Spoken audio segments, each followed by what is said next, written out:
Yaatnya kan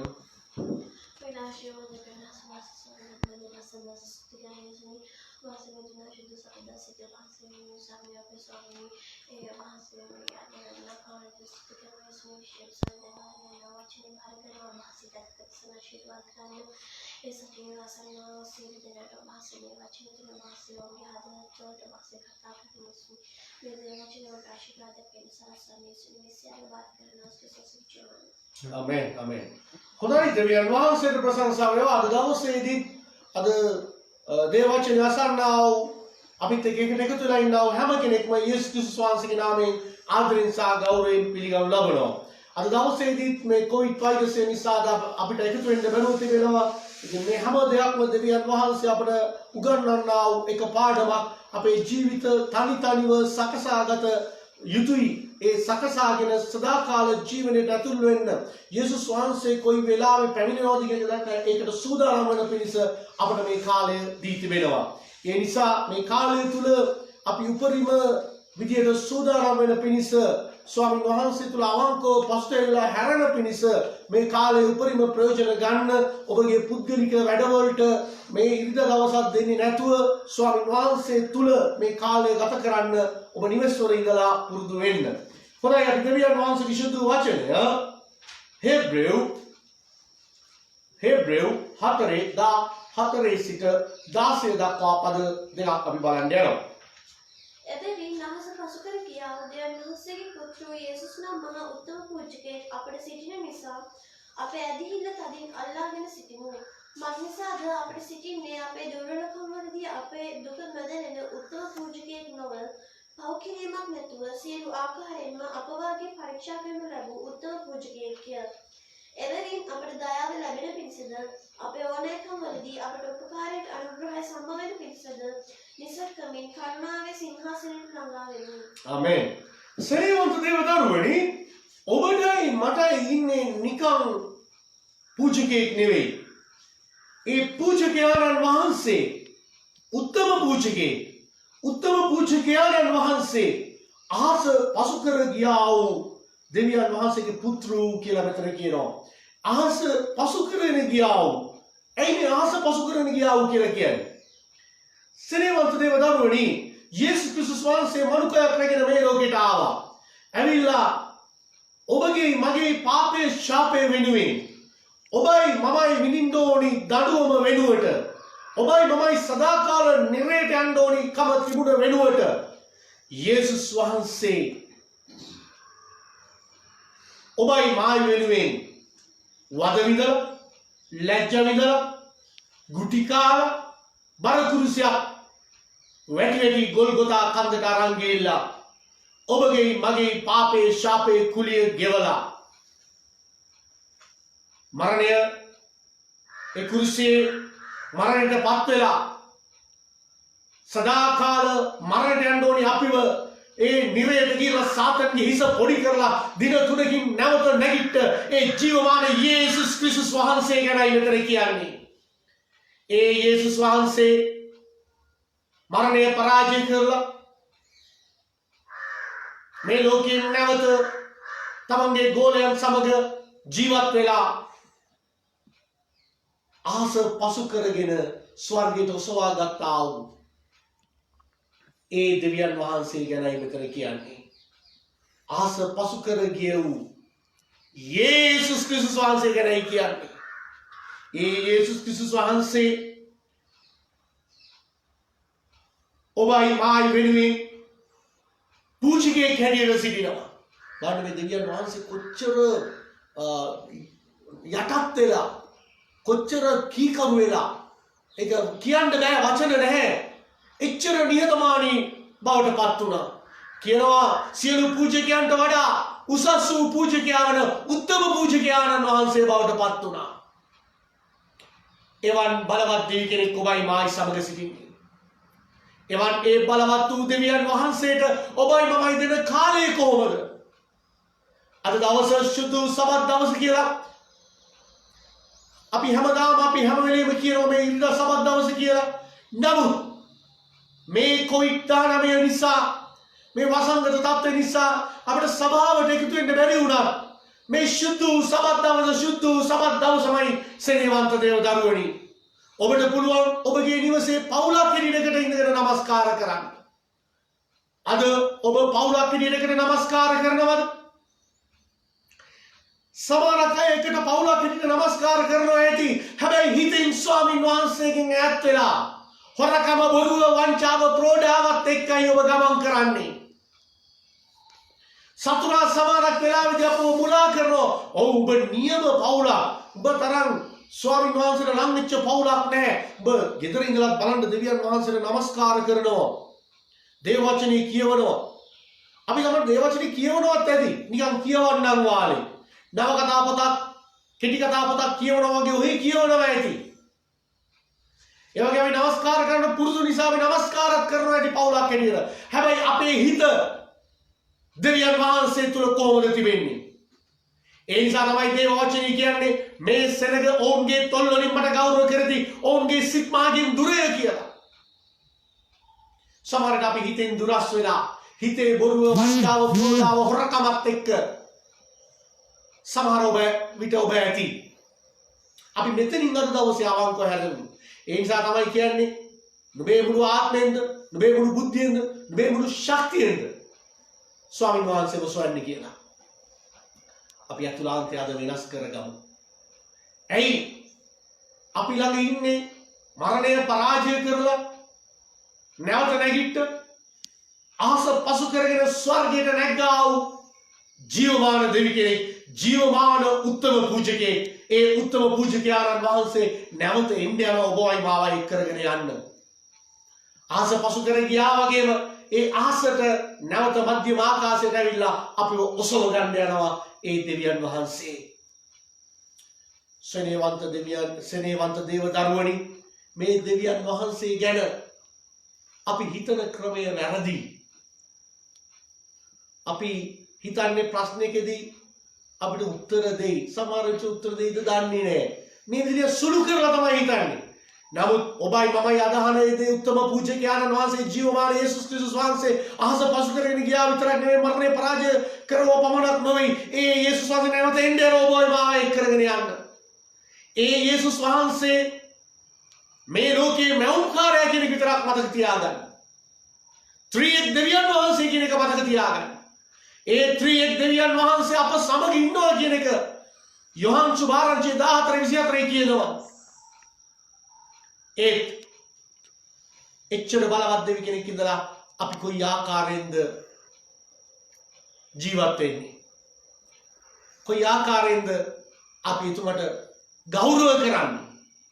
පොඩ්ඩක් ඔබ හිතන්න. සෙනෙහවන්ත දේව දරුවනි, මේ අහස පසු කරගෙන ගියා වූ මේ උත්තම පූජකයාණන් වහන්සේ හේබ්‍රේ වටේ එකේ කියනවා සිංහාසනයේ දකුණු පැත්තේ ඉඳගෙන ඉන්නේ කියලා. ඉතින් අප කියන දේවලින් ප්‍රධාන එක නම් ස්වර්ගවල මහත්මයන් වහන්සේගේ සිංහාසනයේ දකුණු පැත්තේ ඉඳගත්තා වූ මනුෂ්‍ය විසින් නොව ස්වාමීන් වහන්සේ විසින් පිහිටවන ලද ශුද්ධස්ථානයේ හා සැබෑ මණ්ඩපයේ සේවකයෙකු උත්තම පූජකයෙක් අපට සිටින බවයි. ආමේන්, හලෙලූයා. මොකද්ද මෙතන කියන්නේ? අතින් නොසෑදුවා වූ ශුද්ධස්ථානයේ වාසය කරන, ඒ ශුද්ධ වූ මන්දිරයේ වාසය කරන, ඒ ස්වර්ග රාජ්‍යයේ ස්වර්ගවල කියලා කියන්නේ ස්වර්ගවල මෞංකාරයන් වහන්සේගේ දකුණු පැත්තේ ඉඳගෙන ඉන්න බලයත් සමග ඉඳගෙන ඉන්නා වූ උත්තම පූජකයෙක් තමයි ඔබටයි මටයි ඉන්නේ. කවුද ඒ උත්තම පූජකයා? නාසරීය ජීවමාන යේසුස් ක්‍රිස්තුස් වහන්සේ. මෙච්චර බලවත් දෙයක් කෙනෙක් ඉඳලා ඇයි අද අපි තවමත් මෙහෙම ඉන්නේ?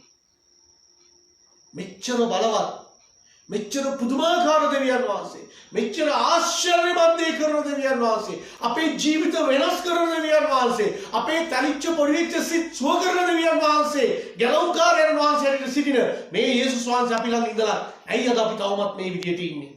එනම් මේක ලොකු ප්‍රශ්නාර්ථයක්. එහෙමනම් ඒ ප්‍රශ්නාර්ථයක් එක්ක මේකට උත්තරය තමයි අපි තොල් වලින් විතරයි එතුමට ගෞරව කරන්නේ. අපි මම හැම වෙලේම කියනවා වගේ එච්චර උත්තම අතිශුද්ධ ස්ථානයේ වාසය කරන ඒ ජීවමාන ඒ ත්‍රියෙක් දෙවියන් වහන්සේ අප මැදියේ වාසය කරනවායි කියලා ඒ කියන දෙවියන් වහන්සේ අපි හිතන්නේ කොහොමද? ඒ දෙවියන් වහන්සේට දෙන කාලය කොහොමද? ඒ දෙවියන් වහන්සේ කිව්ව වැඩේ අපි කරනවද? ඒ කිව්ව වැඩේ අපි යෙදී සිටිනවද? එහෙනම් මේකට උත්තරය ඔබ ළඟ තිබෙනවද? මෙන්න මේකට උත්තරය ඔබ ළඟ තිබෙනවා නම් යේසුස් වහන්සේ දැන් ආවත් ඔබයි මමයි යන්න සූදානම්. අද ඔබයි මමයි මෙච්චර බලවත් දෙවි කෙනෙක් අපි ළඟ ඉඳලා අපි ඒ දෙවියන් වහන්සේ තුළ ක්‍රියා කරන ශුද්ධාත්මයන් වහන්සේට ඔබ ඉඩ දුන්නා. ශුද්ධාත්මයන් වහන්සේගේ ක්‍රියාවලිය ඔබගේ ජීවිතේ සිදු වෙන්න ඕනි කියලා ඔබ ඉඩ දුන්නාද? හැබැයි අපි පිපිදීමේ රැස්වීමක් එනකොට එහෙම නැත්නම් අපේ ජීවිතේ වෙනස් කරගන්න ඕනි කියලා යම් වෙලාවක එකතු වෙනකොට අපි ගායනා කරනවා ශුද්ධාත්මෙනි වඩින්න වඩින්න වඩින්න එන්න මා සිතට කියලා කියනවා. එවන්න එවන්න ශුද්ධාත්මයන් වහන්සේ එවන්න ශුද්ධාත්මයන් වහන්සේ එවන්න ජීවමාන යේසුනි ආස පොළොව මවා පාලනය කරන සේනාවල දෙවියන් වහන්සේ ඔබගේ ශුද්ධාත්මයන් වහන්සේ එවන්න කියලා කෑ ගහනවා. හැබැයි එවන්න දෙයක් නැහැ සෙනෙහවන්ත දේව දරුවනි. යේසුස් වහන්සේ කිව්වා මම යනවා. නුඹලට සැනසෙලිකාරයන් වහන්සේ මම නුඹලා තුලට එවනවා නුඹලා තුල ජීවත් වෙන පිණිස කියලා. අද ඒ සැනසෙලිකාරයන් වහන්සේ ක්‍රියාපදයේ දෙවෙනි පරිච්ඡේදයේ කියනවා ගිනි වගේ දිව් ඇවිල්ලා සුද්ධාත්මයන් වහන්සේ පොළොවට වැඩියයි කියන එක. ස්ථීරව දේව ධර්මයන් සමග වාසය කරමින් මඟ පෙන්වන පිණිස අපේ ජීවිත සුද්ධ කරමින් මඟ පෙන්වන පිණිස ඒ සුද්ධාත්මයන් වහන්සේ දැන් මේ ලෝකයට දීලා ඉවරයි. ස්වර්ගයේ ඉඳලා අප මැදියේ ක්‍රියා කරන පිණිස වැඩ වාසය කරනවා. ඒක එච්චරයි. හැබැයි අපි ඒ සුද්ධාත්මයන් වහන්සේට තවම ඉඩ දීලා නැහැ. ඒ ඉඩ දීලා නැති නිසා සුද්ධාත්මයන් වහන්සේට ක්‍රියා කරන්න අපි තුල ඉඩ නැති නිසා අපි හැමදාම කියනවා වඩින්න සුද්ධාත්මනි අනේ ස්වර්ගයේ ඉඳලා එන්න කියලා. එන්න දෙයක් නැහැ. ඇවිල්ලා ඉවරයි. ඒ නිසා සෙනෙහවන්ත දේව දරුවනි ඔබයි මමයි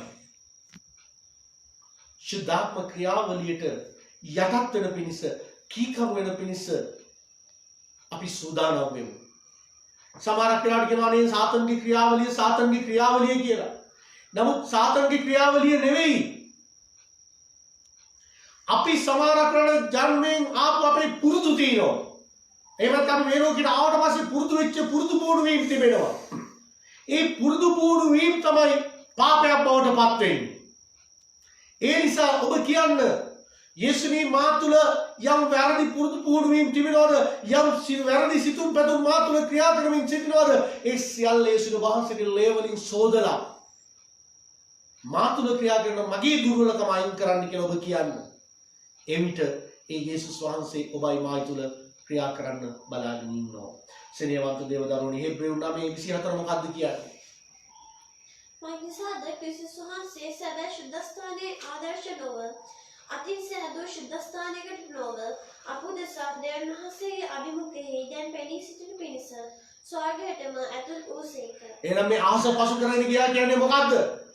අතින් නොසැදුවා වූ ඒ අතිශුද්ධ ස්ථානයට ඔසවගත්තා. ඔසවගත්තා අපි ඉස්සලා බලුවා දකුණු පැත්තේ සිංහාසනේ ඉඳගෙන ඉන්නවා. එහෙනම් ස්වර්ගයට ඔසවගත්තා වූ උත්තම පූජකෙක් තමයි ඔබයි මායි සමග ඉන්නේ. ඒ උත්තම පූජකයාණන් වහන්සේ වගේ ඉස්සලා වගේ ඒ සනසිරිකාරයන් වහන්සේ ඔබයි මායි සමග වාසය කරන පිණිස යේසුස් ක්‍රිස්තුස් වහන්සේගේ ඒ දෙවෙනි පැමිණීම සහ රහස් පැමිණීම සියල්ල සිද්ධ වෙන පිණිස අපව සූදානම් කරන පිණිස ඒ ශුද්ධාත්මයන් වහන්සේ අප මැදියේ තියලා ඉවරයි. ඒ ශුද්ධාත්මයන් වහන්සේට ඔබ ඉඩ දෙන්න ලෑස්තිද? ශුද්ධාත්ම මඟ පෙන්වීම කිකියාද බොරු කරන්නේ නැතුව සැබෑ වූ ශුද්ධාත්මයන් වහන්සේට ඔබ ඉඩ දෙන්න ලෑස්තිද? ඒක ඔබගේ අතේ තිබෙන්නේ. ඒ නිසා කියනවා මේ සියල්ල සිද්ධ වෙන්න නම් ඇදහිල්ල තදින් අල්ල ගන්න. අද සැබෑ වූ විශ්වාසවන්ත දේව දරුවෙක් කෙනෙක් ඔබ ඉන්නවද යේසුස් ක්‍රිස්තුස් වහන්සේ ඉදිරියේ? සැබෑ වූ දේව දරුවෙක් හැටියට, විශ්වාසවන්ත දරුවෙක් හැටියට. ඒ සමග තදින් අල්ලගන්න. අපේ ඇදහිල්ල දිනපතා වර්ධනය කරගන්න. ඇදහිල්ල දිනපතා වර්ධනය කරගන්න නම් මොකද්ද වෙන්න ඕනේ? දේව වචනේ කියවන්න, දේව වචනේ මෙනෙහි කරන්න, පුද්ගලික ජීවිතේ නිරහරය ආඥාව. මේක ඉතාමත් වැදගත්. ස්නේහවන්ත දේව දරුවනි, දැන් ඔබගේ ජීවිතේ වෙනස් කරගන්න ඔබ ලෑස්තිද? ඒ දෙවියන් වහන්සේ තුල ඔබ සැබෑ වූ ඒ අනුග්‍රහය ලබන්න ඔබ ලෑස්තිද? ඒ දෙවියන් වහන්සේ තුල අපි ශක්තිමත් වෙන්න ලෑස්තිද? මේක ඔබගේ මගේ අතේ තියෙන තීරණයක්. මේක තව කෙනෙක් කියන නිසාවත්, තව කෙනෙක් ඔළුවට අත දාලා යාඥා කරන නිසාවත් නෙවෙයි. තමන් තීරණය කරන්න ඕනි. තමන් තීරණය කරන්න ඕනි. මම කොච්චර ඇදහිල්ල තුල වර්ධනය වෙනවද? කොච්චර මම ස්වාමීන් වහන්සේ තුල ස්ථිර වෙනවද කියන එක ඔබ තීරණය කරන්න. ඒ නිසා ස්වාමීන් වහන්සේ විසුද්ධ වචනේ පාළුසුනි පදේ වෙනකොට කියනවා, මක් නිසාද අපට සිටින්නේ දුර්වලකම් වලදී අපේ දුක නොදත් උත්තම පූජකයෙක් නොව. එහෙනම් මේ උත්තම පූජකයාණන් වහන්සේ අපේ හැම වෙලේම පූජාව ගෙනලා පූජාව බාර දීලා පූජාව දෙනකම් බලාගෙන ඉන්න පූජකයෙක් නෙවෙයි අපි ළඟ ඉන්නේ. අපේ දුර්වලකමේදී, අපේ කඳුලේදී, අපේ වේදනාවේදී අපේ ළඟින් සිටින උත්තම පූජකයෙක් තමයි අපි ළඟ ඉන්නේ. ඒ නිසා තමයි කියන්නේ මම නුඹලා තුල වාසය කරනවා. නුඹලාගේ හදවත් නැමැති දොරටුව ඔබ විවෘත කරන්න ලෑස්තිද?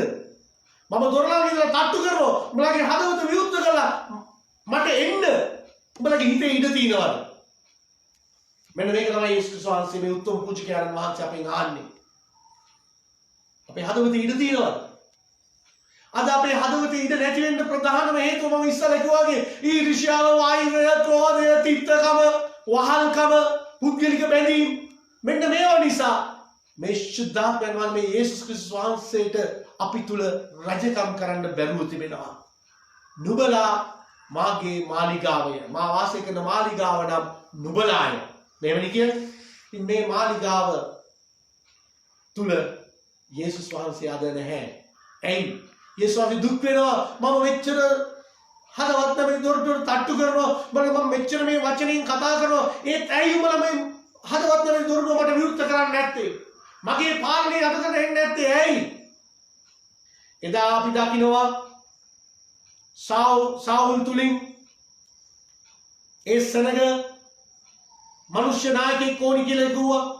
ඒ වෙලාවේදී සාමුවෙල් කියනවා මේ මිනිස්සු මාව එපා කරයි කියලා. දෙවියන් වහන්සේ කියනවා නැහැ, උඹව නෙවෙයි එපා කරේ, මගේ පාලනය, මම රජකම් කරන එක මේ සෙනග එපා කළා. එදා ඒ දේව පාලනය එපා කියපු අපි අදටත් අපි දුක් විඳිනවා. අදත් ඒ යේසුස් වහන්සේ අහනවා දේව පාලනය උඹලා තුල ජනිත වන පිණිස, උඹලා තුල ස්ථිර වන පිණිස මම නුඹලා තුලට එන්න ලෑස්ති. උඹලා ඉඩ දෙනවද? නුඹලා ඉඩ දෙනවද?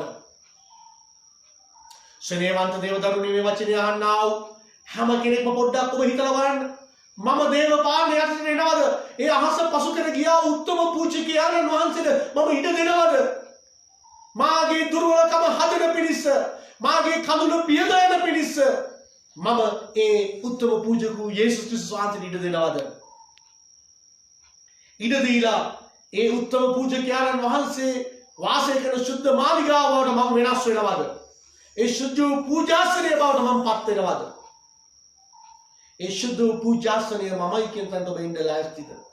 මේක ඔබගේ අතේ තියෙන ස්නේහවන්ත දේව දරුවනි. ඒ නිසා තමයි කියන්නේ අපේ දුක දැනෙන, අපේ දුර්වලකමදී අපිව අත්නාරින එකම ඒ පූජකයන්න් වහන්සේ ක්‍රිස්තුස් යේසුස් වහන්සේ විතරයි ස්නේහවන්ත දේව දරුවනි. ඒකට හේතුව මේ උත්තම පූජකයන්න් වහන්සේ මේ ලෝකෙට ඇවිල්ලා මනුකයක් රැගෙන අපි වගේම පරීක්ෂාවට වැටුණා. අපි දන්නවා මතෙව් සුභාරංචි 4:3 මොකක්ද කියන්නේ? පරීක්ෂාවට වැටුණා. පරීක්ෂාවට වැටුනේ මනුෂ්‍යාකාරයෙන් 100% මිනිසෙක් හැටියට. ඒ උත්තම පූජකයන්න් වහන්සේ ඒ නිසා අපේ දුක එතුමට දැනෙනවා. එතුමට අපේ පරීක්ෂාවලදී අපිව බේර ගන්න පුළුවන්කම එතුමට තියෙනවා. එතුමයි සියල්ලෙන් ජයගත්ත නිසා. ඒ නිසා ස්නේහවන්ත දේව දරුවනි අපි වෙනස් වෙමු. අපි තීරණය ගමු. ඒ නිසා තමයි 2 කොරින්ති 5:21 කියන්නේ මොකද්ද?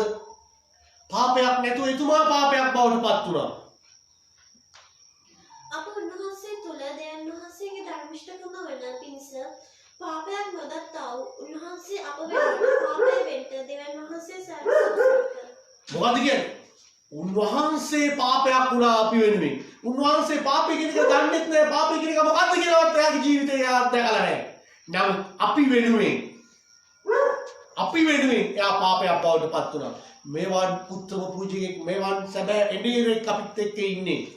ඒ උත්තම පූජකයාණන් වහන්සේ නැවත කියන්නේ ඒ ජීවමාන යේසුස් ක්‍රිස්තුස් වහන්සේ පමණයි. ඒ යේසුස් ක්‍රිස්තුස් වහන්සේ අපි වෙනුවෙන්, ඔබ වෙනුවෙන් එතුමා පාපයක් බවට පත් වුණා. නැත්නම් එයා ඉන්නුම් ගාට යන්න ඕනේ නැහැ.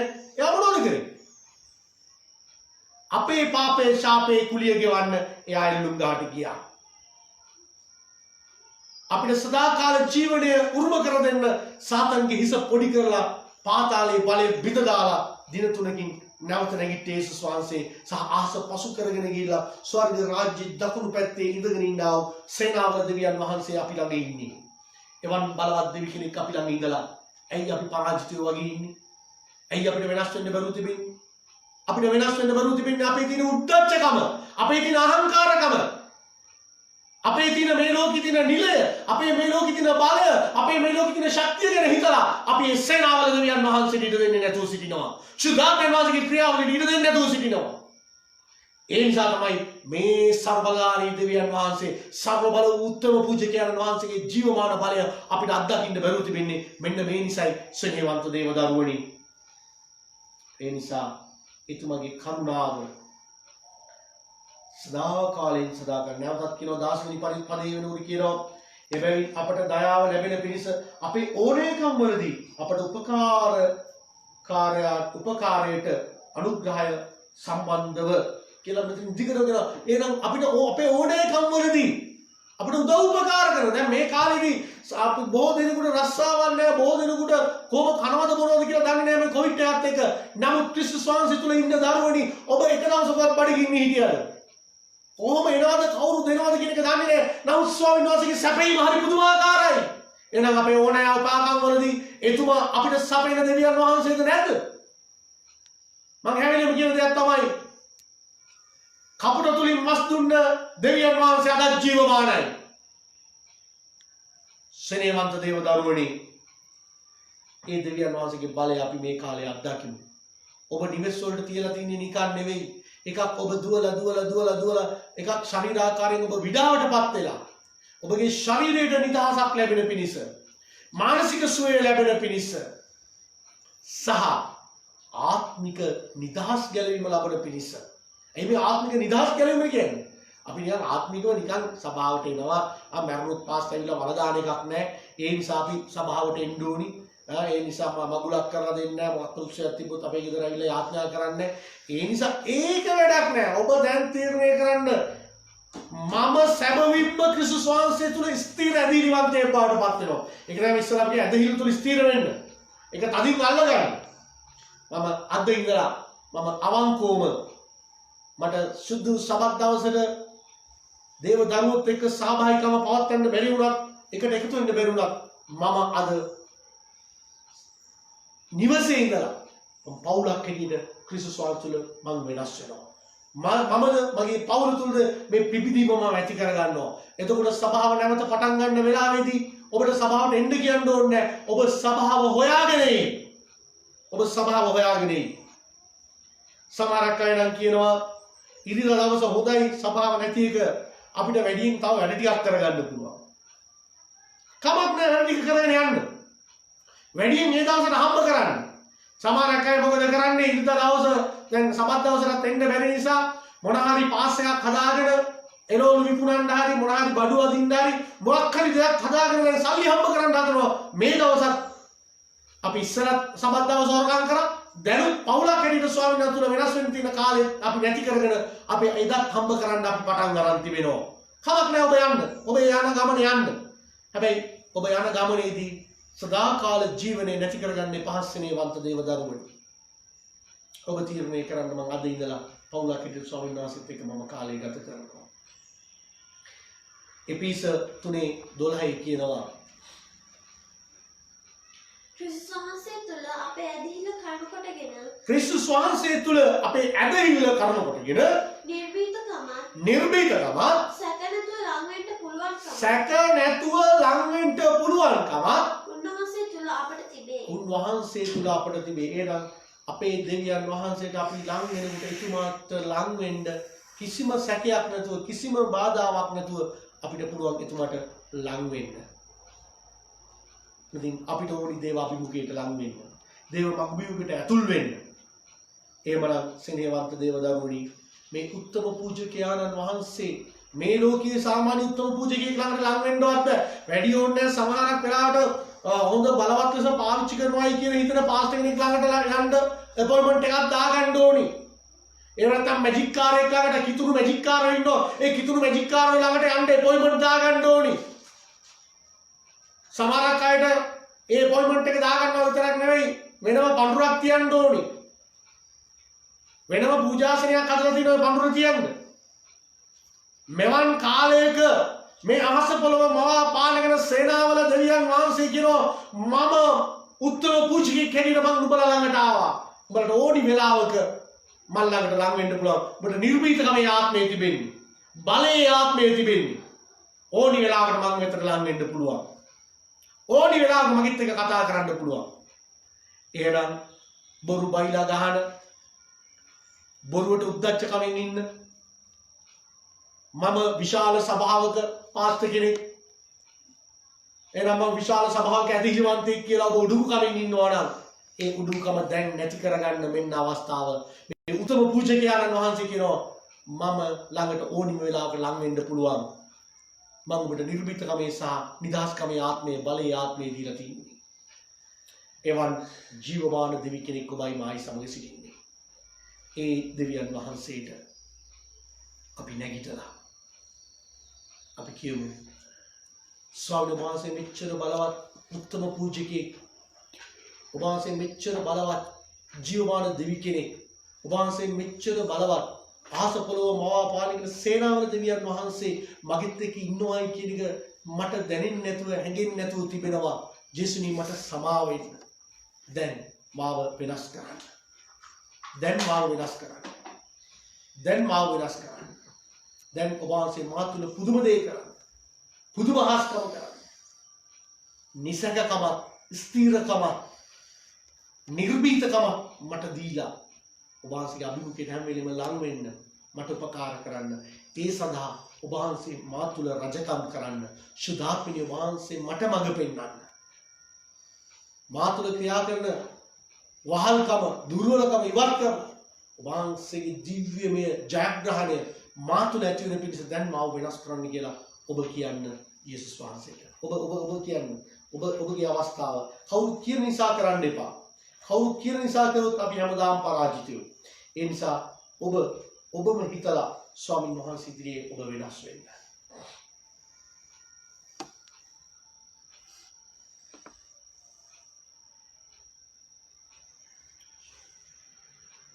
මාව සාදන යේසුනි මාව සාදන ආදරෙන් පිරිසිතා මට ලබා දෙන්න. ආදරෙන් පිරිසිතා මට ලබා දෙන්න. Hallelujah hallelujah. ජීවමාන යේසුනි ඔබට ස්තුතියි මේ දුන්න පණිවිඩය නිසා. මේ පණිවිඩය තුල මගේ ජීවිතය දැන් ගොඩ නැගෙන පිණිස ඔබ වහන්සේ පුදුමාකාර උත්තම පූජකයාණන් වහන්සේ බවත් සේනාවල දෙවියන් වහන්සේ මා තුල ජීවත් වෙන බවත් ඔබ වහන්සේ විසුද්ධ වචනේ කියනවා. නමුත් මම මේක තේරුම් ගන්න නැතුව මට ඕනි විදියට මම මේ ජීවන ගමන යමින් සිටිනවා. යේසුනි මට සමා වෙන්න. අද ඉඳලා මට ඕනි නිසා මේ ජීවන ගමන යන්න නොවේයි. ඔබ වහන්සේට කැමති විදියට මගේ ජීවිතය වෙනස් කරගන්න පිණිස ශුද්ධාත්මෙනි ඔබ වහන්සේ මා තුළ රජකම් කරමින් මා තුළ ක්‍රියා කරමින් ඒ උත්තම පූජ්‍යකයන්න් වහන්සේ වාසය කරන මාලිගාව බවට මාව පත් කරන්න පියාණනි. ඒ උත්තම පූජ්‍යකයන්න් වහන්සේගේ ශුද්ධ වූ මාලිගාව බවට මාව පත් කරන්න මගේ තාත්තේ. යේසුනි මම ඔබට බාර වෙනවා. මගේ දුර්වලකම මගේ අඩුපාඩුව හදලා මගේ කඳුල පියදාලා මට හැම අතින් උපකාර කරමින් ස්වාමීන් වහන්සේ මාව ඉදිරියට ගෙනියන්න. ඔබ වහන්සේගේ දෙවෙනි පැමිණීමට මාව සුදුස්සෙක් කරන්න. දැන් යේසුනි ඔබ වහන්සේ ආවත් මාව ඔබත් එක්ක යන පිණිස ඔසව ගන්න පිණිස මාව සූදානම් කරන්න තාත්තේ. මම කොච්චර ඔබ වහන්සේගේ වචනේ දැනගත්තත් ලෝකයේ දේවල් වලට ආසයි, ලෝකයේ වස්තුවට ආසයි, ලෝකයේ ජොලියට ආසයි. ඒ නිසා ශුද්ධාත්ම ක්‍රියාවලියට මම ඉඩ දෙන්නේ නැතුව තිබුණා. අද ඉඳලා මම ශුද්ධාත්ම වහන්සේ ඉඩ දෙන පිණිස ලෝකයේ අතහරින පිණිස ස්වාමීන් වහන්සේ මට උපකාර කරන්න. ස්වාමීන් වහන්සේ යන්න සුදුසුකෙකට මාව සූදානම් කරන්න. සුදුසෙක් කරන්න. පියාණන්ගේ පුත්‍රයන්ගේ ශුද්ධාත්මගේ නාමයෙන් මමත් මගේ මනසත් සිතුවිලිත් ඔබට බාර කරනවා. ඔබ කියන්නේ ස්වාමීන් වහන්සේ පුදුම දෙයක් කරන්න. නාසරිය යේසුස් වහන්සේගේ ජීවමාන නාමයෙන්. ආමේන්. අද දවසේ ස්වාමීන් වහන්සේට දෙන්නා වූ දසෙන් කොටස පවුණු වෙනුවෙන් යාත්‍රා කරමු. මේ සභාවේ සෙනග ඔබ මේ දේ වචනෙත් එක්ක එකතු වෙලා මේ নমස්කාරත් එක්ක එකතු වෙලා ඉන්නවාද? ඔබ දෙවියන් වහන්සේට දෙන්නා වූ පඳුර භූමියේ මුල් ඵලය වේලි සලාකක සියල්ල ඔබ ඉදිරියෙන් තබමින් අපි යාත්‍රා කරන්නට යනවා. ජීවමාන යේසුනි ඔබට ස්තුතිය. ඔබගේ දරුවෝ දෙන්නා වූ දසෙන් කොටස් නිසා, ඔබගේ දරුවෝ දෙන්නා වූ පඳුර නිසා, ඔබගේ දරුවෝ දෙන්නා වූ භූමියේ මුල් ඵල නිසා, ඔබගේ දරුවෝ මුල් තැන්ගේ තිබෙන දේන් වීලි සලාක් කොටස් දෙනවද? ඒ නිසා ඔබට ස්තුතියි පියාණනි. පියාණනි ඔවුන් ඉන්න තැන්වල ඔවුන්ට ඔබ වහන්සේගේ ආශිර්වාදය ගලාගෙන යන්න සලස්වන්න.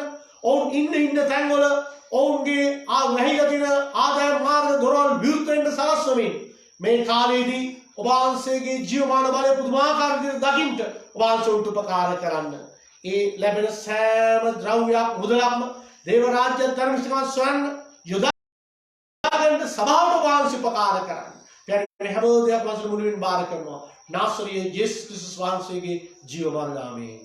ආමේන්. ආමේන්. ඔබගේ පන්සල් පූජා කරන්නට පුළුවන්.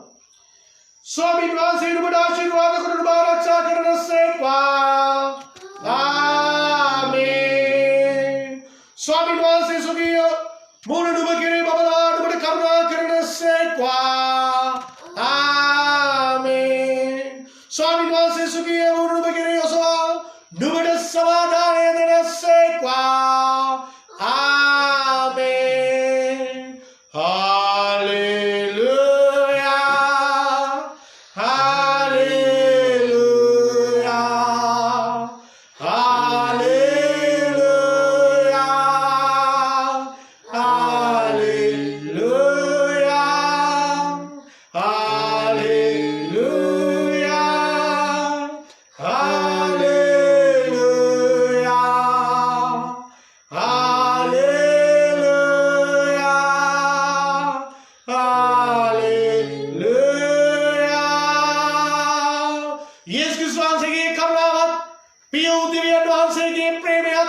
ශුද්ධාත්මයන් වහන්සේගේ සහභාගීකමත් දැනුත් ඒ ශ්වාසයේ නැවතනතුරුත් අපි ගිනගා සමග සදාකාලයෙන් සදාකාලයට වේවා. ආමේන්. ආමේන්. ඔබ සමාදානයෙන් ඔබ ශක්තිමත් ධෛර්යමත් දේවදරුවෙක් බවට ඔබ පත් වෙන්න යේසුස් වහන්සේ ආශිර්වාද කරන සේක්වා. ජෙසුස්